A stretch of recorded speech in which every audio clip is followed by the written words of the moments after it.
Alors, je vais tout de suite continuer, hein, comme ça nous allons pouvoir gagner du temps. Comme vous pouvez le voir enfin, sur l'écran, oui. Voilà, un dispositif, nous vous avons fait un peu le préambule, etc. Vous avez vu voilà, les objectifs que mon ami a décrits, mais aussi quelles sont les personnes qui vont être impliquées sur le pilotage de ce dispositif aussi, etc. Donc là, comme vous pouvez le voir, le déploiement du dispositif va dépendre de ces trois grandes lignes-là.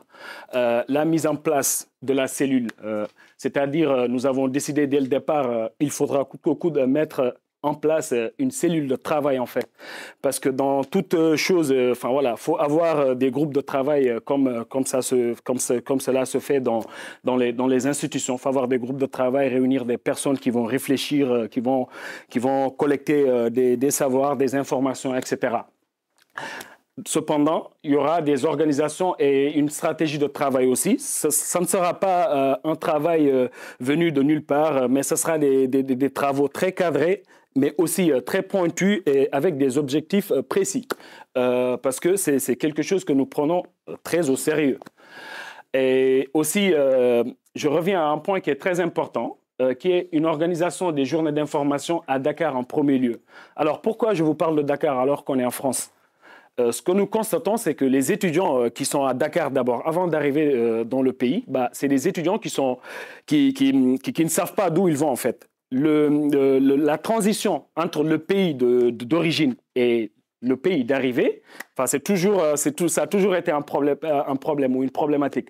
Donc là, nous, ce que nous pensons, c'est de créer ce dispositif aussi qui va dans ce sens-là, informer les étudiants qui sont là-bas, qui sont dans les démarches de vouloir venir étudier en France, de savoir les attentes qui sont ici, que ça soit côté pédagogique, mais que ça soit côté administratif aussi. Parce que ça, c'est important. Un étudiant bien préparé de Dakar, je pense que cet étudiant-là arrivera avec des armes solides.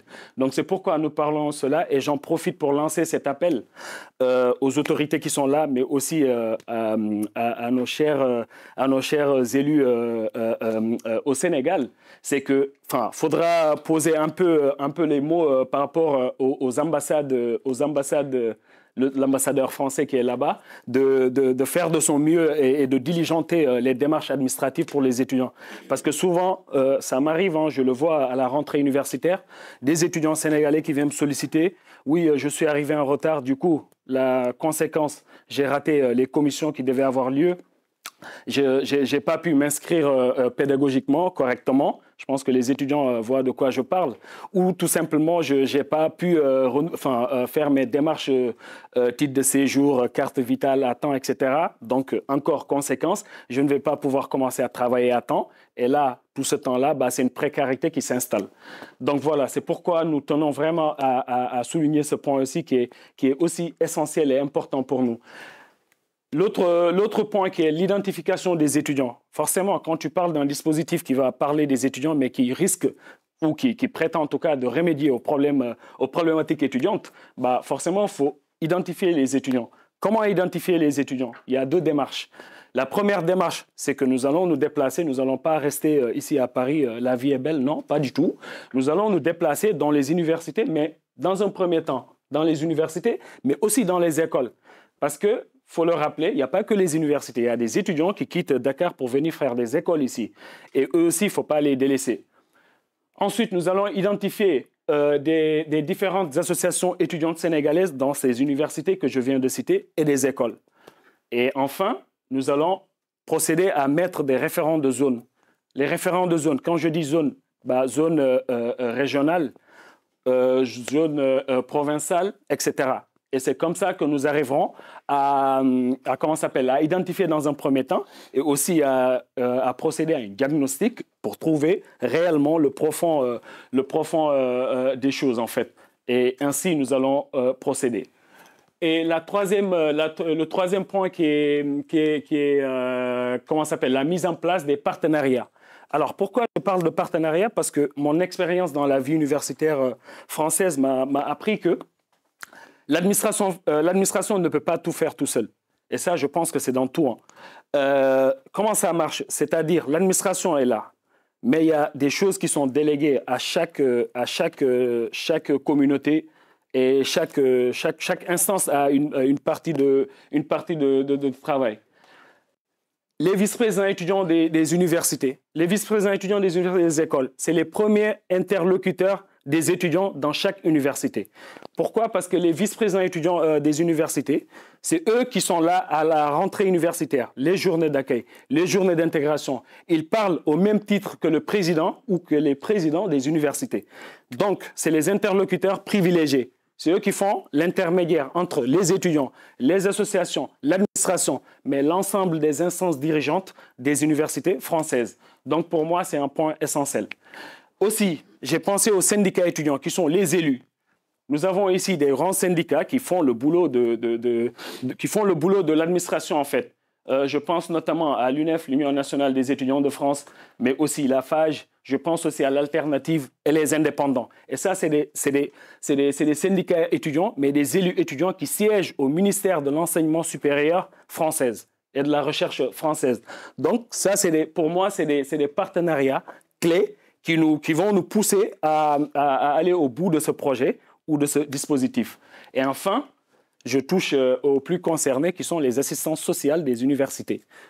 Mon objectif, c'est directement, tout de suite, d'installer une relation très cordiale avec les assistantes sociales de chaque université et les informer qu'il y a un dispositif de telle taille, enfin, en tout cas, il y a un dispositif qui est là, mais qui a besoin de connaître tout étudiant sénégalais qui se retrouve dans des difficultés, quelles que soient les difficultés, même si ce n'est pas des difficultés qui rentrent dans le cadre de notre procédure, nous allons trouver une solution à le mettre en contact avec des autorités compétentes.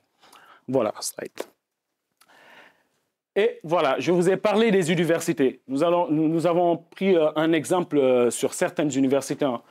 Ceux qui ne verront pas leur université ici, pas d'inquiétude, ce n'est pas parce qu'on vous a oublié, non.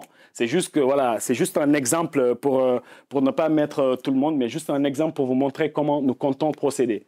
Là, en haut, vous voyez les 16 universités en Île-de-France que nous avons identifiées dans un premier temps. Et aussi, ainsi, nous allons fonctionner pour la continuité du dispositif, les visites que nous avons prévues pour les universités en Île-de-France. Et ensuite, les régions et la province. Vous avez ici Lille, qui est à côté, je pense, au nord de Pas-de-Calais. Les 4 universités que nous avons identifiées là-bas. Ici, à ma gauche, vous avez les 3 universités de Bordeaux que nous avons identifiées. Et ici, dans le sud, à Marseille, nous avons identifié 5 universités. Mais aussi à Lyon, à Dijon, Orléans, Nantes, etc., j'en passe. Il y en a beaucoup que nous connaissons et que nous avons en tête. Et nous y viendrons, si Dieu le veut, et qu'il nous laisse la santé. Voilà. Alors, je pense que pour la fin de cette explication, voilà les quelques axes que nous avons choisis et que nous pensons que nous pensons en tout cas qui sont les axes les plus stratégiques pour remédier un peu à cette problématique étudiante. Voilà, nous avons commencé sur la aide financière. Alors, je vais être clair ici tout de suite dès le départ, comme ça il n'y aura pas de quiproquo, comme on le dit.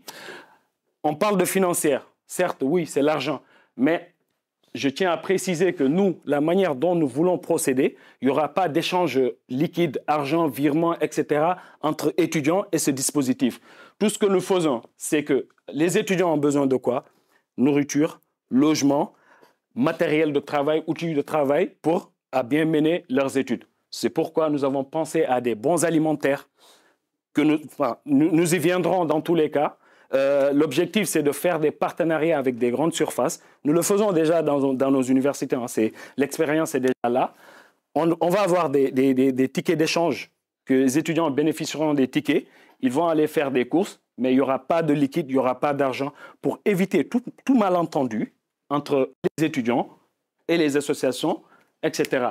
Donc, des bons alimentaires ou des tickets de transport. C'est pour les transports. Pas autre chose. Aussi, le deuxième point qui est l'aide au logement. qui est la plus gros morceau, enfin, si je peux me le permettre, les étudiants galèrent à trouver des logements, ce qui est tout à fait normal des fois, mais des fois, ce qui n'est pas normal aussi. Bon, quand on est primo-arrivant, là, il y a problème parce qu'un bailleur ne peut pas te fournir un logement si tu n'as pas, t'as pas des papiers ou tu n'as pas de contrat de travail, ce qui est tout à fait normal. Mais là, l'objectif de ce dispositif, justement, c'est de pouvoir soulager cette communauté-là avec des logements d'urgence.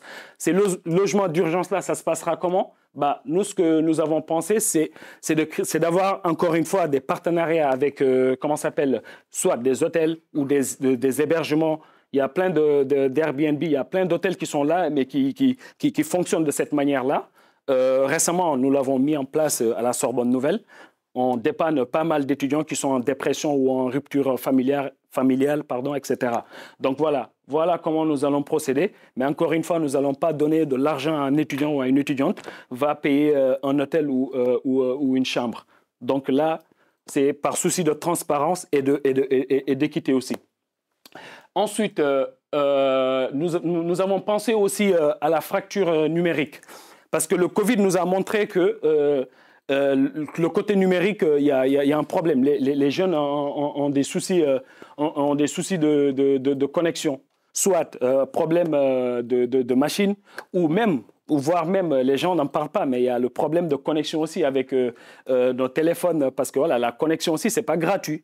C'est soit on le paye avec un opérateur, ou même le téléphone qu'on utilise, c'est l'opérateur aussi, on le paye. Donc voilà, l'ordinateur. Et du coup, si on n'est pas équipé d'Internet, le travail à l'université est compromis aussi. Donc ça aussi, nous avons pensé à des clés 4G pour la connexion des ordi. L'expérience aussi est là, ça a été expérimenté pendant le Covid avec... avec la présidente de la région, Valérie Pécresse, qui avait déployé pas mal de machines et des connexions dans les universités en Île-de-France. Donc voilà, là aussi, j'y tiens vraiment. Et dernier point qui est le plus gros morceau pour moi, excusez-moi, mais c'est concernant les inscriptions, les droits d'inscription des étudiants étrangers ici en France. Sachez qu'en 2018, Édouard Philippe avait décidé de changer la législation. Il avait fait un décret, je pense qu'il avait rédigé ce décret entre sa voiture et à Matignon, voilà, parce que c'était un décret très pourri, je vous le dis. Ce décret-là disait que voilà, tout ce qui est étudiant étranger non européen, tu paieras 2 770 € à la place de 143 € pour une licence. 3 770 € à la place de 243 € pour un master. Donc, vous voyez la différence? Encore une fois, si ce prix-là répondait aux besoins, à l'offre que les universités fournissaient, mais excusez-moi, vous êtes tous des universitaires ici, mes chers camarades étudiants, est-ce qu'il y a une université qui répond à ce prix? On est d'accord. Bref, voilà. Donc, aujourd'hui, les étudiants se retrouvent à devoir payer cette somme-là. Mais honnêtement, même si nous travaillons, déjà, les étudiants étrangers travaillent un temps très, très, très minime, qui est 15 heures de temps par mois. Même si tu réunissais toute l'année, tu allais payer, en fait, et même ça allait manquer à faire. Bon, je ne vais pas rentrer dans les détails, mais tout ça pour vous dire que ce point-là, c'est un point très intéressant.